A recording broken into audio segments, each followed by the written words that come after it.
Le canal rachidien. Le canal rachidien, c'est un canal qui va protéger la moelle. Et donc ça, c'est le canal rachidien. C'est une succession de vertèbres l'une au-dessus de l'autre, de telle façon que le foramen vertébral, ce que j'appelle donc le trou, c'est un trou vertébral. Le trou vertébral, le foramen vertébral se trouvant tout juste derrière le corps vertébral, va former, suite à la succession des vertèbres l'une au-dessus de l'autre, va former un canal que je vais appeler le canal rachidien.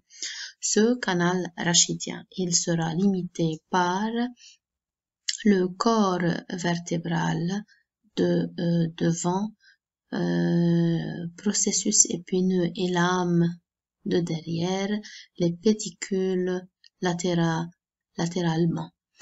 Si vous allez par exemple palper votre cou, au niveau de votre dos par exemple, et vous allez voir qu'il y a que vous êtes en train de sentir les os au niveau de votre cou, c'est principalement le processus épineux que vous êtes en train de palper.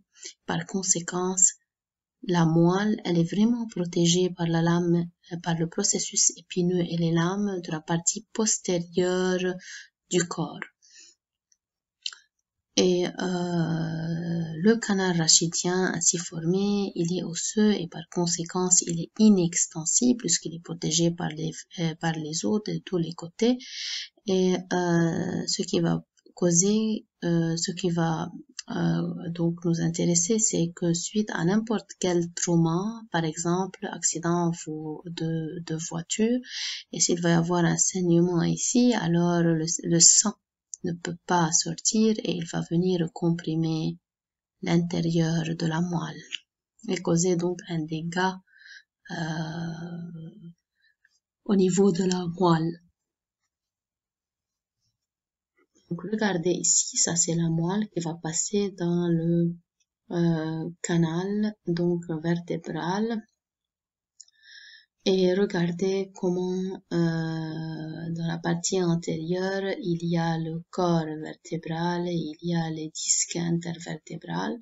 Le disque intervertébral, c'est un cartilage qui va séparer deux vertèbres consécutives afin qu'il n'y ait pas d'érosion osseuse, d'effritement osseuse, parce que si les os vont se toucher, par un contact direct, ça va causer donc, au fur et à mesure que je bouge et je fléchis ou j'étends mon dos, des micro-traumatismes répétitifs qui vont causer que l'os va s'éroder.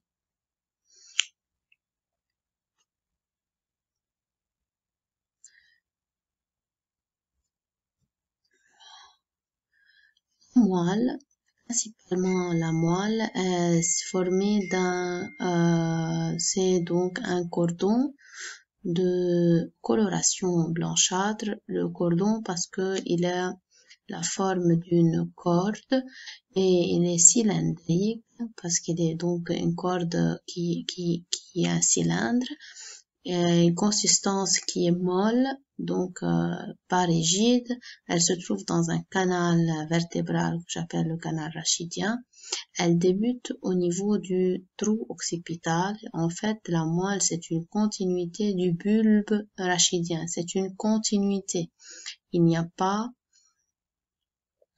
rien qui sépare ou qui va couper. Il n'y a aucune structure de coupure entre le bulbe et la moelle. C'est vrai que l'os, le crâne, il est séparé de la colonne vertébrale, mais si on va enlever les structures osseuses, nous allons voir que en fait la moelle, c'est une continuité du système nerveux central supérieur de l'encéphale.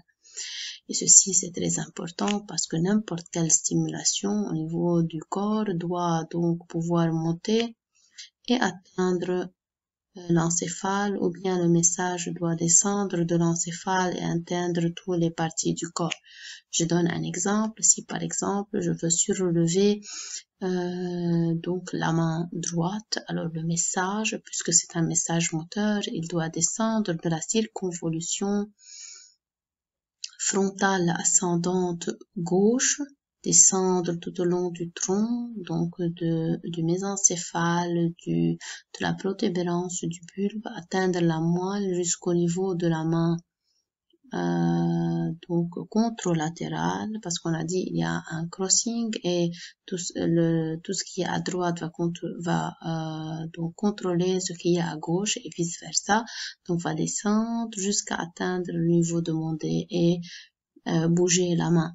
S'il va y avoir une coupure, alors le message ne peut jamais descendre et continuer son trajet, il va s'arrêter là où il y a une coupure. C'est pour cela que tout patient, toute personne qui va présenter un accident de voiture, on est alarmé lorsque quelqu'un non professionnel, donc qui n'appartient pas au domaine médical, vient bouger la personne ou essayer de la faire sortir, par exemple, de sa voiture, parce qu'il peut causer en déplacement uniquement son corps, le déplacement de ses vertèbres et par conséquence une lésion directe au niveau de la moelle, ce qui va lui causer par exemple une paraplégie. Paraplégie, c'est-à-dire qu'elle ne va plus pouvoir bouger ni les membres supérieurs ni les membres inférieurs des deux côtés. Pourquoi? Parce que la coupure, elle est haute. Et comme vous savez, la moelle, elle va donc principalement contrôler les membres supérieurs, les membres inférieurs et le corps, alors que l'encéphale, il contrôle principalement par l'intermédiaire des nerfs crâniens, la tête et le cou. Et la dernière notion, c'est que cette moelle, elle ne va pas continuer jusqu'au coccyx au niveau de la colonne vertébrale, elle va se terminer au niveau de la vertèbre L1, L2. Donc, elle se termine au niveau des vertèbres lombaires.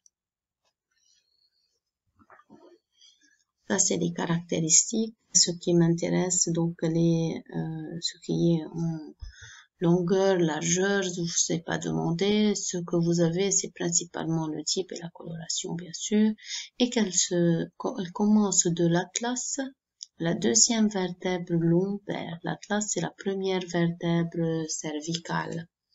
Le filon terminal, on va l'expliquer un peu plus tard. Regardez-moi ça, vous voyez que, comme on a déjà dit, que la moelle, c'est un cordon, c'est un cylindre.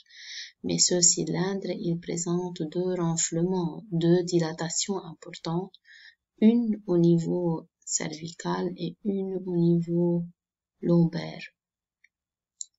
Le renflement veut dire une densité neuronale, beaucoup de corps cellulaires neuronales.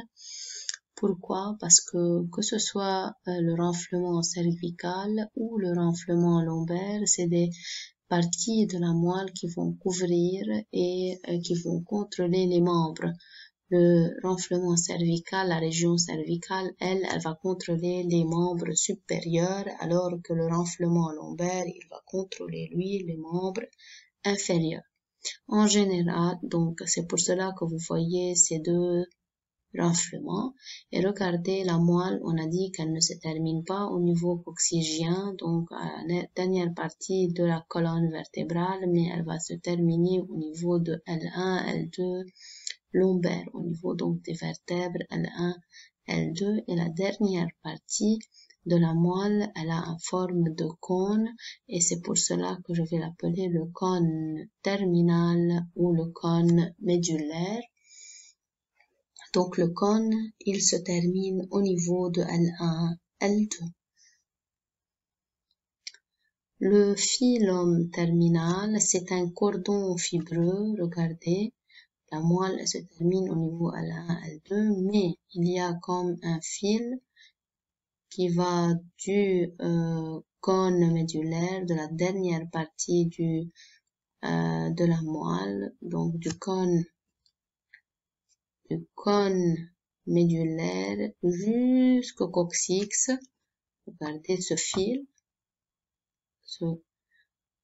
je vais l'appeler le fil en terminale et il joue un rôle dans l'immobilisation de la moelle afin que la moelle ne bouge pas à chaque fois que je vais bouger mon dos et parce que si elle bouge beaucoup, ça va causer des micro-traumatismes répétitifs et donc des lésions à long terme. Il me reste la queue de cheval que je vais expliquer un peu plus loin. Il y a aussi cette notion de terminaison du sac dural. Terminaison du sac dural veut dire la terminaison des méninges, de la dure mère principalement, parce qu'elles vont se terminer, ils vont pas se terminer au niveau du cône médulaire, au niveau de L1, L2, non. Les méninges, regardez, ils vont venir et couvrir jusqu'au deuxième vertèbre sacrée. Voilà.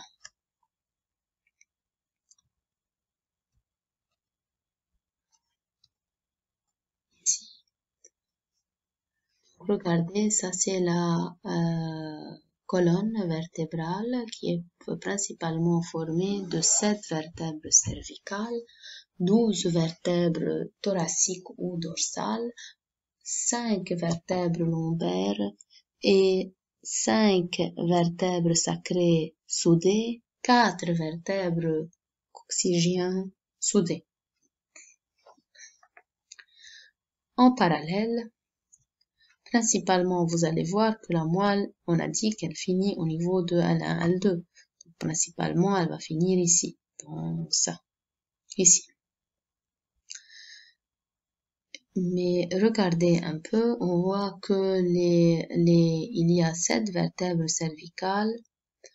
Donc, pour ce qui est nerfs, on a 31 paires de nerfs rachidiens et nous avons dit que les nerfs rachidiens, ils vont sortir de la moelle. Donc, principalement, vous avez 31 nerfs rachidiens à droite et 31 nerfs rachidiens à gauche.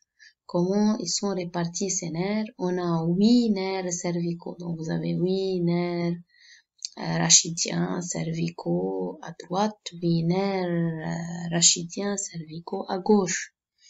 Et vous avez 12 vertèbres thoraciques et 12 nerfs thoraciques à droite et 12 nerfs thoraciques à gauche, 5 vertèbres lombaires et 5 nerfs lombaires, 5 vertèbres sacrées, 5 nerfs sacrés, 4 vertèbres coccygiens et un seul nerf coccygien pour ces vertèbres coccygiens soudés.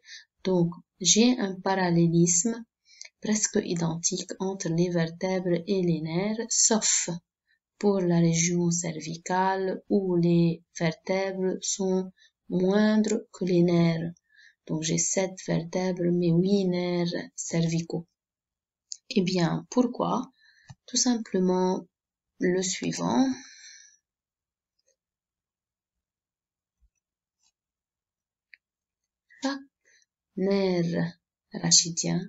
Chaque nerf rachidien, il sort principalement sous sa vertèbre correspondante. Par exemple, le nerf rachidien D1, il va sortir sous la vertèbre D1. Bien sûr, on a deux nerfs D1. Donc, on a deux nerfs, un nerf D1 à droite et un nerf D1 à gauche. Ces deux nerfs, ils vont sortir sous la vertèbre D1. De même pour les vertèbres lombaires, le nerf L5, L1 va sortir sous la vertèbre L1 et L2 va sortir sous la vertèbre L2. Le nerf T4, il va sortir sous le niveau de la vertèbre T4. Tous les nerfs sortent sous la vertèbre correspondante, sauf pour les nerfs cervicaux qui vont sortir au-dessus de leur vertèbre correspondante. De telle façon que le nerf cervical spinal C1, il sort au-dessus de la vertèbre C1. Le nerf C2 sort au-dessus de la vertèbre C2 et le nerf C7, il sort au-dessus de la vertèbre C7 Et le nerf C8, c'est obligatoirement le nerf extra, parce qu'on a dit qu'il y a un parallélisme entre le nombre de vertèbres et les nombres. Donc, regardez, 12 vertèbres et 12 nerfs, 5 vertèbres et 5 nerfs, mais 7 vertèbres cervicales et 8 nerfs cervicaux, parce qu'en suivant ça, vous voyez que je vais atteindre la vertèbre T7, parce que le nerf C7, il est au-dessus de la vertèbre C7. Le nerf D1, il est au-dessous de la vertèbre D1, donc il va y avoir un vide entre C7 et D1. Ce vide, il sera donc couvert par le nerf C8. Les nerfs rachidiens, généralement, ils vont sortir, on a dit, sous leurs vertèbres correspondantes, sauf pour les nerfs cervicales. Et on a dit que le premier nerf cervical, qui est le nerf C1, il va sortir au-dessus de la vertèbre C1, que je vais appeler la vertèbre atlas. Et par conséquent, le nerf C1 sort au-dessus de la vertèbre atlas. Et le nerf 8, se trouve tout juste au-dessus de la vertèbre T1. Tous les nerfs rachidiens, ils vont sortir de la colonne vertébrale par un orifice que je vais appeler le trou de conjugaison. Où se trouve ce trou? Le trou, il se trouve entre deux pédicules consécutifs. Donc, regardez, chaque nerf, il va venir et sortir par le trou de conjugaison qui est une ouverture qui se trouve entre deux pédicules consécutifs. Voilà. Regardez. Ils vont sortir par le trou que j'appelle le trou de conjugaison. Voilà le trou de conjugaison qui est une ouverture qui se trouve entre deux pédicules consécutifs. On n'a pas encore donc parlé de la queue de cheval.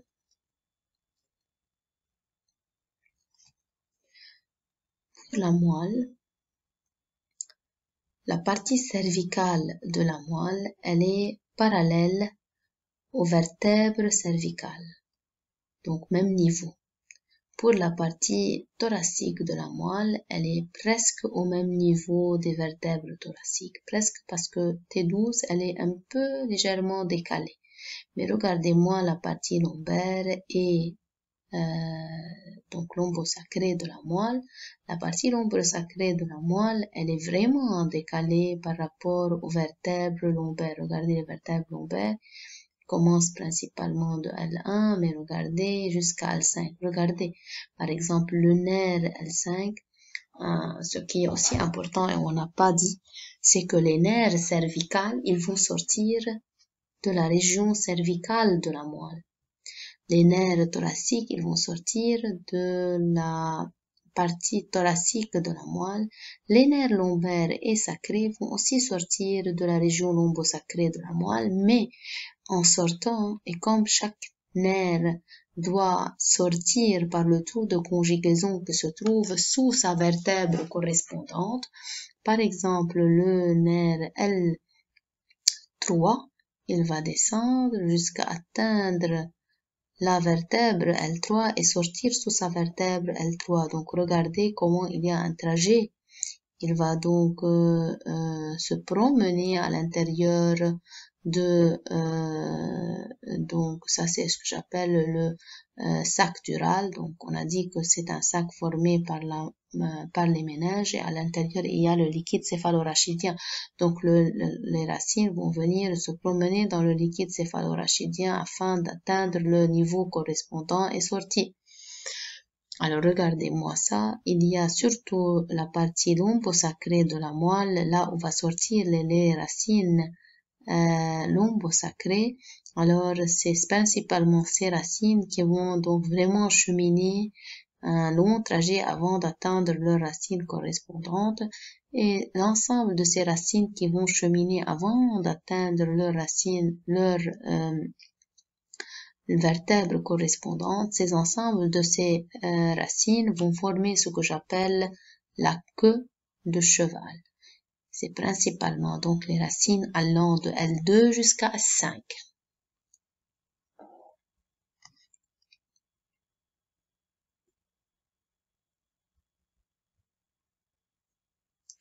Je suis en train de voir si j'ai oublié des notions. Principalement, je ne crois pas.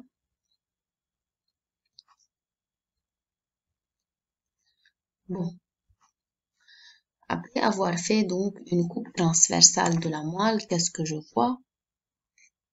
La coupe transversale de la moelle me montre donc que la moelle elle est formée principalement d'une substance blanche en périphérique et une substance grise centrale. Cette substance grise centrale, elle est en forme de H ou en forme de papillon.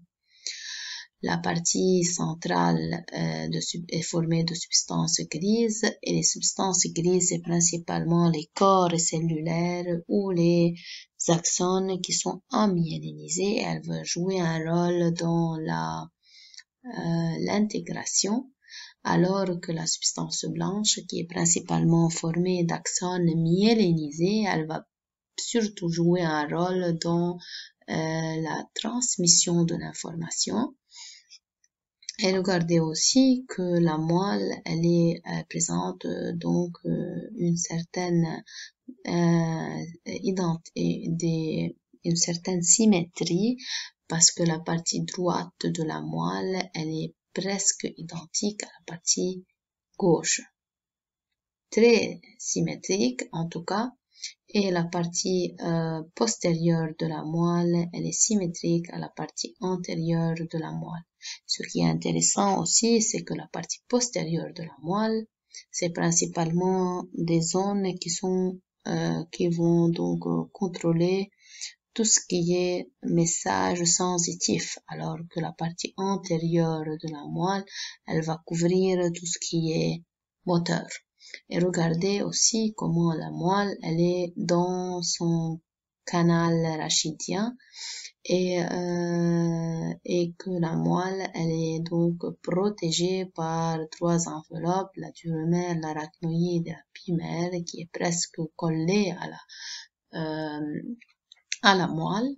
Et regardez comment les nerfs rachidiens vont sortir de la moelle, prennent naissance de la moelle et vont sortir. Et ça, c'est principalement le corps vertébral de la vertèbre.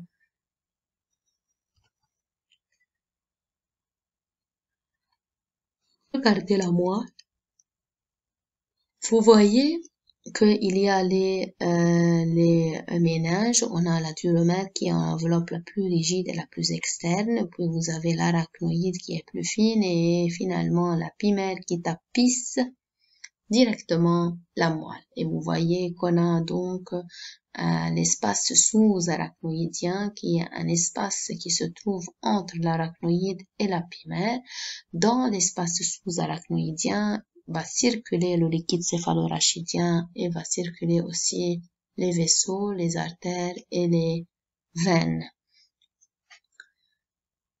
La moelle, elle, on a dit donc qu'elle est formée d'une substance blanche et d'une substance grise. La substance grise, on identifie au niveau de la substance grise trois parties, la corne antérieure, la corne postérieure et la corne latérale. Donc, corne antérieure ou ventrale, corne postérieure ou dorsale, corne latérale. Donc, on cite les cornes pour tout ce qui est substance grise. Puis, vous avez pour la substance blanche, nomenclature cordon. Donc, vous avez le cordon ventral ou antérieur, le cordon dorsal ou postérieur et le cordon latéral. Les cornes antérieures, ils véhiculent les neurones moteurs, ou ce que j'appelle les motoneurones. Les cornes postérieures, c'est principalement les neurones sensitifs, et les cornes ventrales, les corps cellulaires des neurones des neurones qui sont végétatifs. Et au niveau de ces neurones végétatifs dans les cornes latérales, vous pouvez les séparer en deux. Les neurones qui sont végétatifs sensitifs postérieurs et végétatifs antérieurs. Donc, antérolatéral, antérolatéral, postérolatéral, corne postérieure, corne antérieure.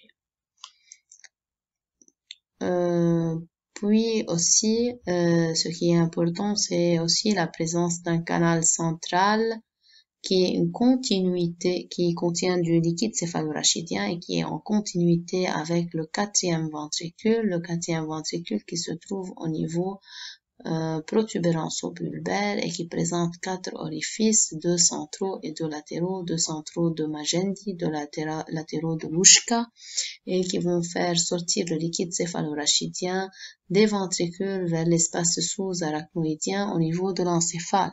Ça, c'est un prérequis. Bien sûr, vous ne l'avez pas, mais ce que je vais vous, donc, un petit rappel pour vous dire que ce quatrième ventricule qui est ici, il présente une continuité avec la partie centrale, le canal central de la moelle. Et dans ce schéma aussi, qu'est-ce qu'on a oublié? Eh bien, regardez, au niveau de la moelle, on voit apparaître, sortir des racines qui sont antérieures et des racines qui sont postérieures. Nous avons dit que tout ce qui est antérieur, c'est moteur. C'est pour cela vous avez des cornes antérieures qui véhiculent les corps cellulaires des neurones moteurs. Vous avez les cordons antérieurs qui véhiculent les axones myélinisés moteurs. Et la racine antérieure qui est aussi motrice. Et la même chose. Corne dorsale postérieure véhicule les corps cellulaires des neurones qui sont sensitifs et le cordon dorsal qui véhicule les axones myélinisés sensitifs. Et vous avez la racine postérieure de la moelle qui est aussi sensitive. Et nous savons aussi que la racine postérieure de la moelle, elle présente une caractéristique, c'est la présence d'un renflement. Ce renflement, je vais l'appeler le ganglion spinal ou le ganglion rachidien.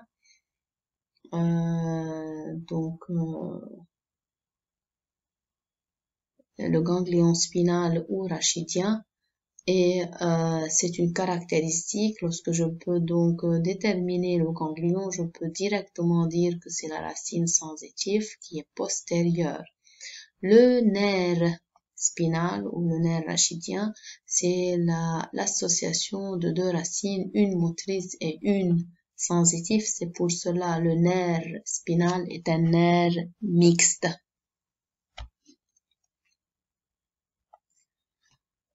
Donc, pour récapituler un peu, nous avons dit qu'il y a 8 nerfs cervicaux, et donc je vais prendre un exemple du nerf spinal, par exemple, C2.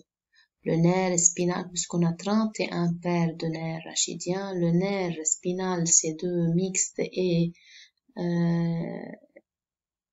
à gauche, et le nerf spinal C2 mixte à droite. Et ça, c'est la racine C2 sensitif à gauche, et ça, c'est la racine C2 motrice à gauche. Et ça, c'est la racine C2 sensitif à droite, et ça, c'est la racine C2 motrice à droite, et ça, c'est le nerf C2 mixte droit. Vous avez compris? Et la même chose ça c'est C2, ça c'est C3, ça c'est C4. Donc ça c'est le nerf spinal C4 gauche. Et ça c'est le nerf spinal C4 droit, mixte, puisqu'ils sont formés de deux racines, une sensitive et une motrice. Et on a dit que le nerf rachidien Donc après que les deux racines se rencontrent pour me donner le nerf spinal en question, ce nerf spinal ainsi formé va sortir par le trou de conjugaison. Donc il ne va pas sortir sous forme, il sort déjà en formant le nerf. Puisqu'on a donc une racine sensitive et une racine motrice qui vont cheminer dans le nerf, on va déterminer donc, on a pu cartographier le corps humain. Donc, on va refléter les parties qui seront couvertes par les racines. Par exemple, au niveau des mamelons, vous avez la racine T4. Donc, si quelqu'un va venir vous stimuler à ce niveau, donc au niveau du mamelon, vous allez avoir mal, c'est très douloureux. Généralement, les médecins peuvent utiliser ces régions pour stimuler un patient qui est comateux. C'est pas très éthique. Ce qui est éthique, c'est stimuler le patient ici au niveau du, au niveau donc du sternum. Donc, on vient stimuler, j'ai perdu ma souris, alors regardez, on stimule généralement au niveau du sternum, au niveau de T2, T3, c'est très douloureux. Cette stimulation dans ces régions ici, c'est hyper douloureux et ça peut causer qu'un patient comateux puisse se réveiller ou bien donc réagir d'une façon maximale. Donc, regardez le C5 qui représente les clavicules. Donc, si vous pouvez palper votre clavicule et si vous allez, quelqu'un va venir, par exemple, simuler avec une épingle ici, alors c'est la racine C5 qui sera stimulée. Ce qui est pertinent, donc, il y a des structures au niveau du corps qui vont déterminer un peu la localisation au niveau de la moelle. Par exemple, T4, donc on a dit c'est le mamelon. T10, c'est l'ombilic. C'est intéressant, donc ça c'est l'ombilic. Le pouce c'est C6. L'annulaire et l'auriculaire, principalement l'auriculaire c'est C8. Regardez aussi la rotule, c'est principalement L4.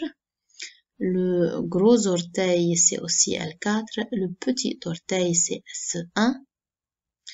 Partie postérieure des mollets, c'est principalement S1. Donc, ça, c'est les structures. Donc, ça, c'est très important à connaître. Pourquoi? Parce que, par exemple, si je vais voir un patient en urgence, après avoir fait un accident de la voie publique, un accident de voiture, et je viens le voir donc en urgence, il va me dire docteur, je vais vous dire quelque chose, regardez, à partir de mon ombilic et jusqu'à la fin de mes orteils, je n'arrive pas à sentir, j'ai perdu le sentiment, la sensation. Pas l'assentiment, bien sûr. J'ai perdu la sensation, ce qui est sensitive. Donc, je n'ai rien. Je ne peux plus donc sentir aucune stimulation allant de l'ombilic jusqu'à mes orteils. Pour moi, l'ombilic, c'est quel niveau? C'est le niveau T10. Donc, pour moi, la moelle, elle a été atteinte à quel niveau? Niveau T10. Mais, quelle partie? C'est la partie postérieure de la moelle, car elle représente la partie sensitive. On a dit tout ce qui est postérieur, c'est sensitif, tout ce qui est antérieur, c'est moteur. Donc lui, il a perdu la sensibilité et par conséquent, est-ce qu'il y a une hémorragie, est-ce qu'il y a du sang qui se trouve ici, et parce que vous voyez, il y a des vaisseaux de part et d'autre, donc si les vaisseaux ont été donc par exemple écrasés, on a le sang qui est partout, et puisque la moelle se trouve dans une colonne vertébrale inextensible, alors le sang va se collecter ici dans la partie postérieure et il va venir comprimer la moelle et par conséquent il a comprimé la région donc de la sensibilité au niveau de la moelle, et c'est pour cela le patient ne peut plus sentir. Mais où est le trauma? À quel niveau il a eu son trauma? Niveau T10. Parfois, il peut nous dire niveau T4, par exemple. Et plus on monte, plus c'est dangereux. Parce que si on monte, c'est que le problème, il est plus haut. Plus le problème est haut et plus c'est dangereux. De même pour ce qui est moteur. Par exemple, si un patient, il me dit, je donne des exemples qui sont un peu généralisés, mais quand même, si un patient n'arrive plus, par exemple, à étendre, par exemple, le genou, c'est un problème principal au niveau de L4. Si le patient, par exemple, ne peut plus se relever, s'il ne peut plus étendre, par exemple, le petit doigt, alors c'est un problème au niveau de C8. Donc, si un patient se présente, par exemple, pour une douleur de son dos, pour un disque, et il me dit, j'ai un problème, j'ai une douleur qui commence au niveau de mon dos, mais elle va au membre inférieur. Je vais lui dire, quel est son trajet? Donc, souligne-moi la douleur. Il vient me dire, c'est une douleur qui commence au niveau de mon dos et elle va tourner vers la partie latérale de mon pied jusque descendre donc par la partie interne. Donc, regardez, il est en train de me dessiner le trajet de quelle racine? De L5.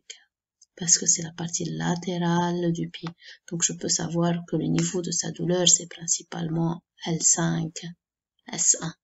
Parfois, il vient me dire, je n'arrive pas, j'ai une douleur qui commence au niveau de mon dos et elle va partie postérieure de mon membre inférieur jusqu'à atteindre le pied, c'est principalement S1. Et s'il va me dire la douleur c'est du côté gauche, alors c'est quelle racine? C'est racine S1 gauche. Vous avez compris? Donc ça c'est très important parce que lorsqu'on peut donc savoir ceci, on peut presque identifier la plupart des pathologies neurologiques.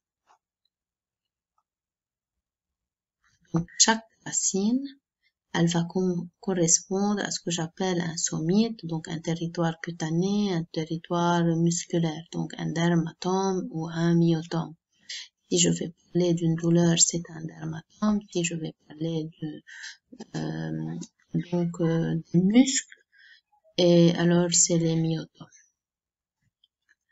Principalement, la moelle, elle va jouer un rôle dans l'intégration, mais cette intégration, elle est à bas niveau.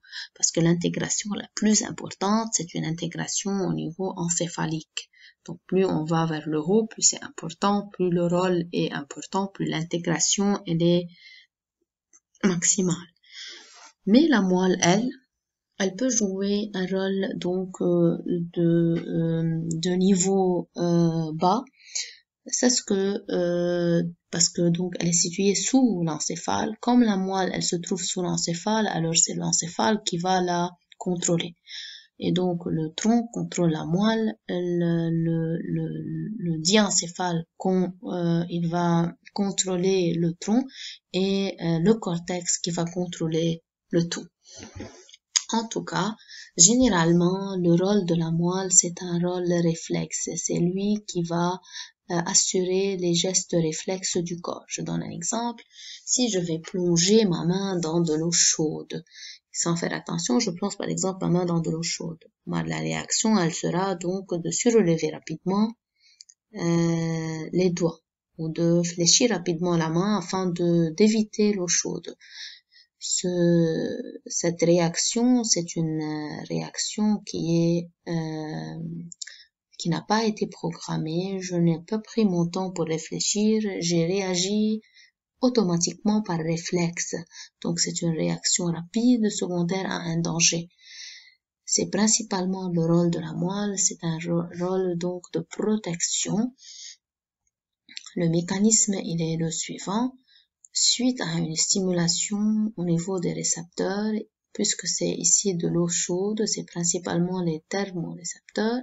Une fois stimulés, ils vont donc déclencher donc un afflux nerveux qui va venir se propager au niveau d'une fibre sensitive. Cette fibre sensitive, elle va passer à travers la racine postérieure de la moelle, puisque le message est sensitif, elle va passer par la racine postérieure.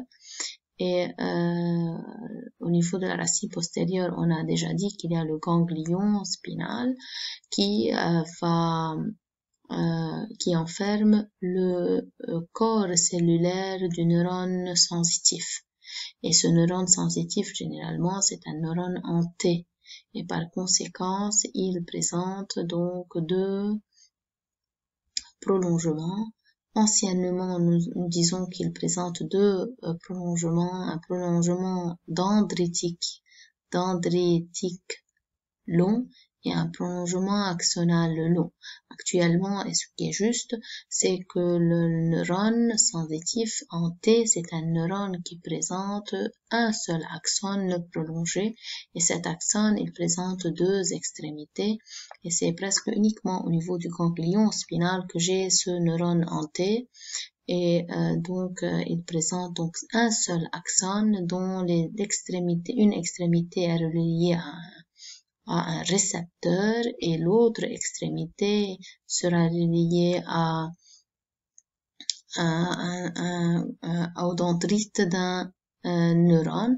Généralement, ce neurone sensitif, l'axone de ce neurone sensitif va venir et entrer en contact avec les dendrites d'un corps cellulaire d'un neurone moteur, ou ce que j'appelle le motoneurone. Donc, où se trouve le corps cellulaire de ce motoneurone? Il se trouve dans la corne antérieure de la moelle, donc dans la substance grise, partie antérieure. Et donc, cette douleur va provoquer la stimulation donc d'un neurone moteur, d'un motoneurone, qui va alors, à travers son axone, venir et passer par la racine antérieure de la moelle, atteindre le muscle effecteur afin que le muscle se contracte et je puisse retirer mes doigts de l'eau chaude. Généralement, ce réflexe, ce mécanisme de réflexe, il met en connexion directe un axone, un neurone sensitif avec un neurone moteur. Mais parfois, il sera interrompu par ce que j'appelle un neurone d'association ou un interneurone. Cet interneurone, c'est un interneurone généralement inhibiteur, mais parfois j'ai des interneurones qui sont stimulateurs. Donc c'est pas quelque chose donc qui est vrai à 100%. Donc généralement les interneurones, c'est des interneurones inhibiteurs. Pourquoi je vais avoir un interneurone inhibiteur? Pourquoi je dois inhiber ce message? Eh bien, tout simplement, je reviens à mon exemple. Si je plonge ma main dans de l'eau chaude et je réalise qu'elle est chaude et que je dois enlever ma main, si je décide de plonger exprès ma main dans de l'eau chaude, pourquoi je vais faire ça? Je ne sais pas, je fais un pari avec mes amis, je suis en train de jouer, je fais le fort, je fais l'inconscient, celui qui peut supporter n'importe quelle chaleur. Donc, je décide pour n'importe quelle raison de laisser mes mains ou mes doigts dans de l'eau chaude. Donc, je veux casser ce mécanisme de réflexe. Donc, je veux pas que ma main donc évite l'eau chaude. Je veux par exprès donc plonger et laisser ma main dans de l'eau chaude. Alors vous voyez, cet interneurone donc va venir inhiber mon message qui dit d'enlever la main. Et cet interneurone, il est généralement contrôlé par l'encéphale et contrôlé principalement par par le système nerveux supérieur qui est plus fort que la moelle et il va donc faire descendre un message qui est inhibiteur et arrêter le message réflexe de la moelle. Donc ça c'est l'arc réflexe que j'ai déjà donc détaillé. On revient donc à ce qui reste. Donc ça, c'était principalement la partie substance grise de la moelle qui joue principalement un rôle intégrateur dans les mécanismes réflexes. Mais il y a aussi la substance blanche et nous avons dit qu'il y a les cordons. Et les cordons postérieurs sont principalement sensitifs, les cordons antérieurs moteurs et les cordons latéraux, ils peuvent être mixtes, donc parfois sensitifs, parfois moteurs, ça dépend. Et donc au niveau de ces cordons, au niveau de ces blocs de substance blanche, on va rechercher les faisceaux. Les faisceaux, c'est principalement les ascenseurs que le message va prendre. Soit j'ai un ascenseur qui est descendant et donc le message, il va descendre de l'encéphale vers la moelle et donc c'est un message qui donne un ordre. Soit les faisceaux, c'est un faisceau c'est un ascenseur qui monte et dans ce cas, c'est un message qui sera transmis à l'encéphale et donc par l'intermédiaire d'un stimulus, donc quelque chose qui m'a fait mal et donc c'est une stimulation sensitive qui va donc faire monter le message alors que c'est une stimulation motrice qui va faire descendre le message. Les ascenseurs, les faisceaux qui sont sensitifs, ils sont principalement dans la partie postérieure de la moelle et au niveau du cordon postérieur, nous avons donc deux faisceaux gracile et faisceau cunéiforme. On a deux faisceaux à droite et deux faisceaux à gauche. C'est symétrique. Et de même, au niveau dans les cordons antérolatérales, on a deux faisceaux sensitifs, le faisceau spinothalamique latéral et médian. Et aussi, on a ces deux ascenseurs à droite et à gauche. Donc, ça, c'est ce qui est pour donc, c'est vrai que les cordons latéraux sont sensitifs ici, mais quand même, j'ai dit que les cordons latéraux, ça dépend s'ils sont moteurs ou sensitifs, ils peuvent être les deux. Donc, je peux avoir des faisceaux qui sont sensitifs et d'autres qui sont moteurs, mais généralement, ce qui est postérieur, c'est sûr que c'est sensitif, ce qui est antérieur, c'est sûr que c'est moteur. Et regardez que tous ces ascenseurs sont symétriques. Ce que vous allez trouver à droite, vous allez le trouver aussi à gauche. Mais on l'a pas marqué sur le schéma uniquement pour le simplifier parce que ce serait plus compliqué. Et regardez maintenant les faisceaux qui sont moteurs, principalement le faisceau corticospinal latéral, le faisceau pyramidal croisé ou le faisceau qui est non croisé et qui est antérieur. Donc vous avez un qui est latéral et un qui est antérieur. Principalement pour le faisceau pyramidal, c'est un faisceau qui va intégrer un message moteur volontaire. Lorsque je dis volontaire, c'est un message qui va survenir de la circonvolution frontale ascendante du cortex moteur primaire au niveau du lobe frontal. Et ici, pour les ascenseurs qui sont sensitifs, vous avez l'ascenseur gracile et cunéiforme qui va recouvrir la sensibilité qui est épicritique et proprioceptif, alors que les faisceaux spinothalamiques latéraux et médians, ça va couvrir toutes les sensibilités qui sont thermoalgiques et protopathiques.